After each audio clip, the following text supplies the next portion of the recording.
दोबारा ऐड किया तो वो उसने ये वार्निंग साइन, ये देख रहे हैं वार्निंग साइंस, ये ऊपर it looks like you uploaded the same document more than once. इसे हम चेंज करते हैं। अब ये इधर देखें चेक मार्क ग्रीन, ओके ठीक है। ये GIC, इसको भी अपलोड करें जी। अच्छा, यहाँ एक बात बता दूं कि ये इस फोल्डर में लेटर ऑफ एक्सेप्टेंस यहीं ऐड करना है, इधर इधर कहीं और नहीं करना, क्योंकि ये आपका वेरिफिकेशन में जाएगा। जब आप लेटर ऑफ एक्सेप्टेंस इस फोल्डर में ऐड करेंगे वो डायरेक्टली ऑटोमेटेड चला जाएगा, डिले नहीं होगा। अगर आप इसे अप डाउन कहीं गलती से कर देंगे तो फिर वो वेरिफिकेशन में नहीं जाएगा, आपकी एप्लीकेशन डिले होगी। इसलिए हर डॉक्यूमेंट जहाँ ये लिखा हुआ है उसी फोल्डर में ऐड करें। ये ज़रा सख्ती से इस चीज़ को ऑब्जर्व कीजिएगा।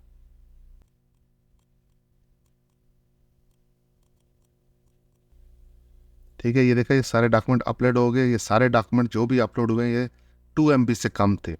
अपलोड होने के बाद ये इधर देखे अपलोडेड, ये चेक मारा, ग्रीन चेक मार्क, ठीक है, अपलोडेड अपलोड, ये इसका मतलब है कि कंप्लीट है, ओके ठीक है। ये नीचे ऑप्शनल डॉक्यूमेंट्स, अगर कोई एडिशनल डॉक्यूमेंट इनके अलावा आप ऐड करना चाहे, एक्सप्लेनेशन लेटर या कुछ भी, तो वो यहाँ ऐड कर सकते हैं, ठीक है। उसके बाद सेव एंड कंटिन्यू करें। यहाँ आपने कंसेंट देनी है, सेव एंड कंटिन्यू। अब इस पेज पे आ गया जी आपकी स्टडी परमिट की फीस $150, बायोमेट्रिक की $85। तो या सेव एंड कंटिन्यू करें, इस पेज पे आ जाएंगे, ठीक है। या आप कार्ड के थ्रू फीस पे करें, चेकआउट करें तो आपकी एप्लीकेशन सबमिट हो जाएगी, रसीद आपको ईमेल हो जाएगी, और यहाँ से भी आप जो फीस पेमेंट की रिसीप्ट है उसे आप डाउनलोड कर सकते हैं, ठीक है, प्रिंट कर सकते हैं। जब आपकी एप्लीकेशन सबमिट हो जाएगी तो उसकी ऑटोमेटेड कंफर्मेशन आपकी ईमेल में आ जाएगी, और उसके बाद जितनी कम्युनिकेशन है वो सारी की सारी IRCC पोर्टल अकाउंट में आएगी। यहीं से आपने वो चेक करनी है। जब भी कोई कम्युनिकेशन होगी आपको नोटिफिकेशन ईमेल में आएगा, आपने IRCC पोर्टल पे लॉगिन करना है, तो पोर्टल पे लॉगिन करने के बाद वो मैसेज में नीचे जाके आपने चेक करना है, तो तमाम डिटेल वो उधर ही आ जाएगी। सारी डिटेल आपका डिसीजंस, कब आपने पासपोर्ट सबमिट कर, हर चीज़, जितनी भी कम्युनिकेशन है वो सारी IRCC पोर्टल में। अब हम इस वीडियो का यहाँ एंड करते हैं, तो मिलते हैं आपको नेक्स्ट वीडियो में। तब तक अल्लाह हाफिज़, अपना ख्याल रखिएगा, चैनल को सब्सक्राइब कीजिएगा और दोस्तों के साथ भी शेयर कीजिएगा। ओके, थैंक यू, शुक्रिया, अल्लाह हाफिज़।